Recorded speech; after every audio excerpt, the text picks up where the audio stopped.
So, what am I saying? I'm saying that, I suppose in a very long-winded way, and perhaps I'll make follow-up videos that are more succinct, but hopefully this colloquial style, this kind of almost conversational style, is helpful to some of you. We're saying that in South Africa, there's liable to be a great deal of threat to food security by virtue of the fact that we are no longer entirely self-sufficient in food production, that an enormous proportion of our population is dependent upon a very low income, and there are global financial and economic ructions emerging now which shall have a knock-on impact to us. And when you don't have money, you can't buy food. And then fourthly is the consideration that we may find that there is a massive influx of foreigners from even poorer countries in a time of global famine. And that, everything that I've said in this series of videos so far has been long-winded. That's the one point I'm going to make without elaborating upon it, because it's that simple and self-evident. It's practically an axiom, a self-evident fact or reality or truth. Okay. And then we also have to consider that wealthier countries will buy up what we would otherwise have bought up. So now we've got 5 or 6 salient factors, powerful factors, that contribute to a persuasive argument that we in South Africa too are staring an enormous food crisis in the face. What do I mean by wealthier countries buying up what we would have bought up? I'll explain right now. What I mean is, there's an expression in English which may sound crass, but it's not. It is perfectly acceptable expression. I've had puppies recently and puppies before that, and I've got other dogs, the mothers of the various puppies. And I use the word that we grew up with as kids. They're bitches. But I notice, even in conservative van der Kloof, that when I use that word, people seem to sort of stiffen. They become so politically correct. That word was hijacked. And now we're supposed to give over the ownership of that word to those who hijacked it. That's bull dust. I won't do that. I call my female dogs bitches. Similarly, I can use the perfectly acceptable English expression which comes from agriculture that goes sucking the hind tit. And it refers to the calf or the lamb that is weaker and therefore ends up being forced to feed from the udder or the teat or the udder, because that's the producer, that is slightly less optimal than the other one. And traditionally that was the rear in a set of 4, I suppose it comes from cows. So what I'm trying to say to you is that South Africa is going to be left sucking the hind tit. We're not perhaps going to be the weakest country in the world in terms of what I'm about to explain, but we're going to be elbowed out of the way by those that are stronger in the search, in the endeavor to obtain the smaller pool of food that is available for consumption in the world in the year 2023, but beginning now already, which is why we have seen food prices increase so much. among other things, there's a whole lot of factors that contribute. And that's why, in 3 weeks, all the factors considered, not just one, I was commenting in the shops yesterday or the day before about the 16% increase in the price of butter, without intending to offend anybody. But I was insistent upon it. I was making my point. This is phenomenal. I wasn't going to back down just because somebody got a little bit defensive, because they didn't listen to what I actually said. And then we had the other lady chiming in about transport, for pity's sake. The price of transport did not go up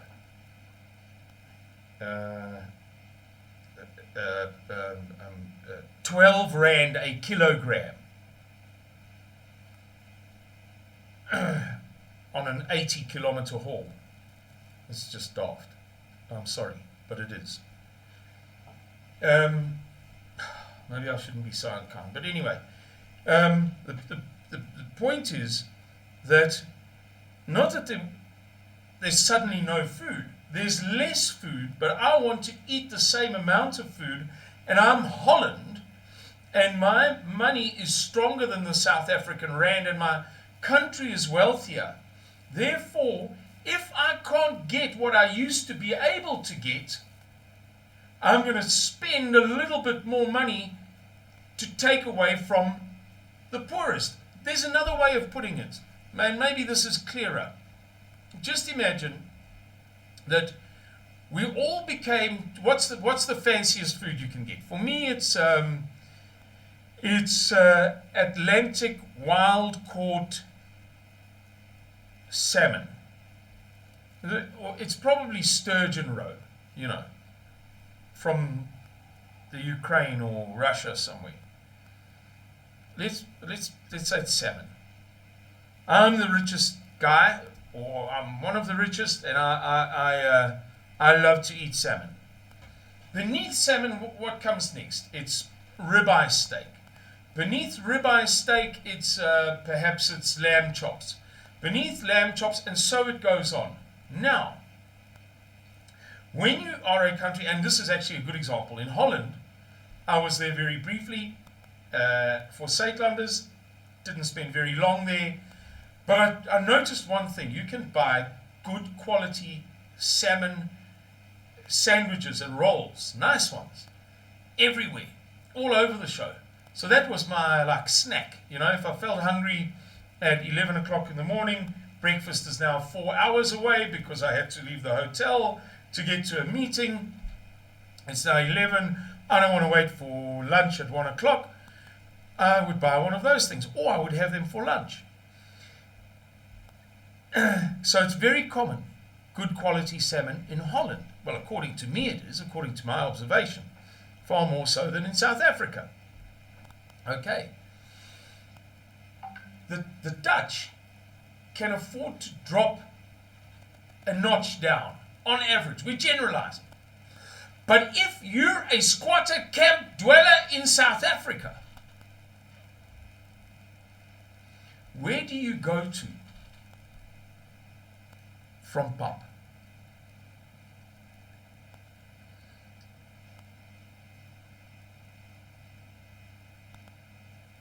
Where do you go to from pilchards? I remember, this was a lesson I learned. Hey, wow. At the time, I sort of fobbed it off. But afterwards, I realized what a powerful statement it was. I'm not a kung fu fighter or anything like that, but when I was younger, I was strong, just strong. I could lift heavy things, whatever, compared to my next friend. Not the strongest, not some plaaspulkie or anything like that, but I was strong enough. And one day at work, a bunch of guys were struggling to build a stage at SABC, in the SABC studios. They have huge studios at Auckland Park, like the size of a cathedral. You walk in and the ceiling is 20 meters high, and it's 80 meters to the far side, and that enables them to build big sets for television productions. And some guys had to build a stage there, and they had to pull a big girder away and then up. So in other words, it was being obstructed as it was going up. So it had to be pulled from under the obstruction and then pulled up. So there was a lot of tension on the line, and these guys couldn't do it. And I was just in one of those moods. So I went and did it myself. And I teased them afterwards. I said to them, you must eat more vegetables. You know, eat your spinach. Listen to your mother. Eat your peas. And one of the guys, these kind of very poor casual laborers, looked at me and said, we can't afford them.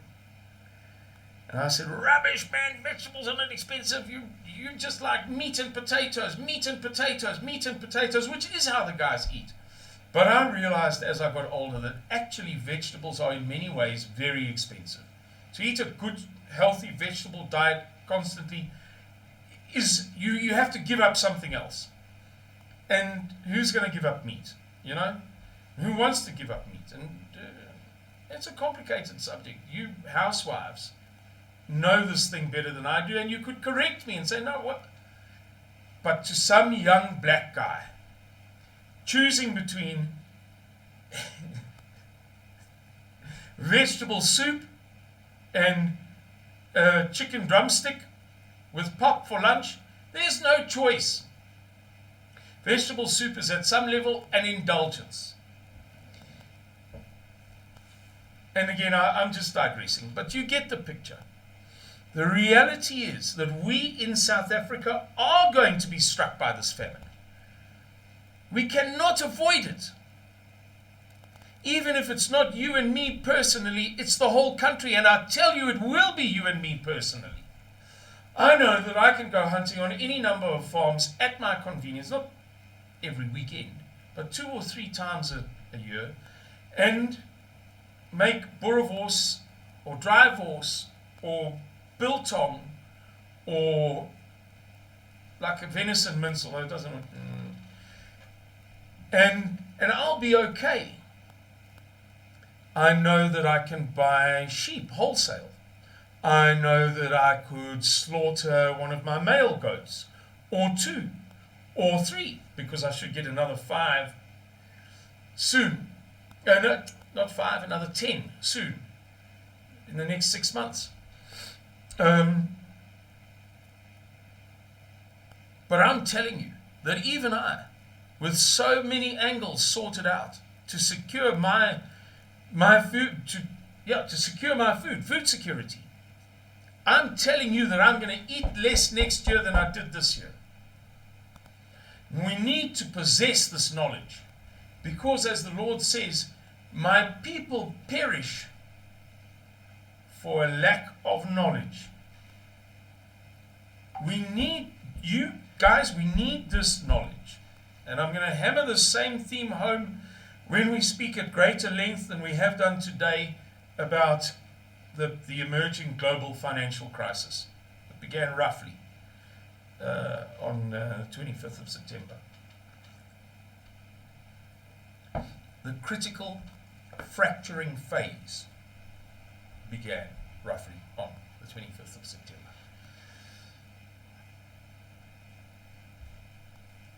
South Africa is going to suck the hind tit, and the poor of South Africa are going to suck the left hand of the hind teats, the hind of the hind.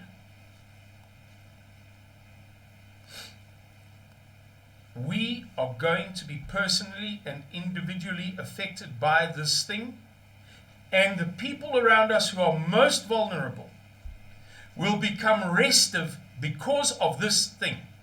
And I say to you again, it is my personal conviction that by roughly the middle of next year, somewhere between the end of March and August, we will see food riots in South Africa. Because it's mathematical. There's no way that China can remove for its own self. That China is 18% of the world's population, or has 18% of the world's population. But it is now stockpiled, hoarded, somewhere between 59 whatever percent to approaching 80% of the world's grains and cereals. There's no ways you can do that without a tremendous knock-on effect, cascade effect, domino effect. There is no way that,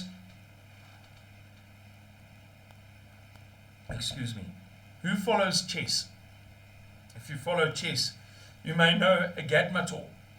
His real name is Antonio. He's from Croatia. And if you know chess.com, look at the name of the guy who is the first. He's the white guy who follows Nelson from South Africa. You know, in the different, like you play opponents, robots. Nelson from Nelson. The guy after him is a white guy. He's also from Croatia and he's called Antonio. So he's modeled on Antonio from a Gadmator. Antonio from a Gadmator says, I'll just take a delicious sip of my tasty coffee. Or a refreshing sip of this water. I dig Antonio. Anyway.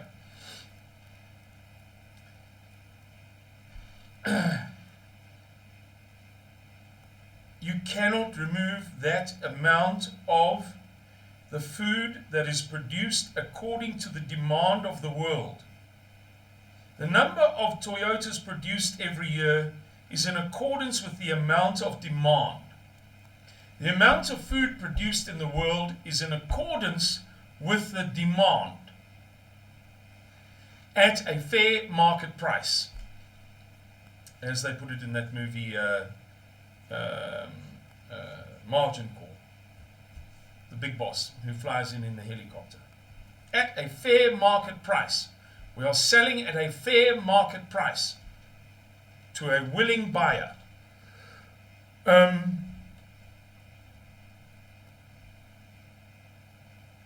So you can't, only enough food is produced according to demand.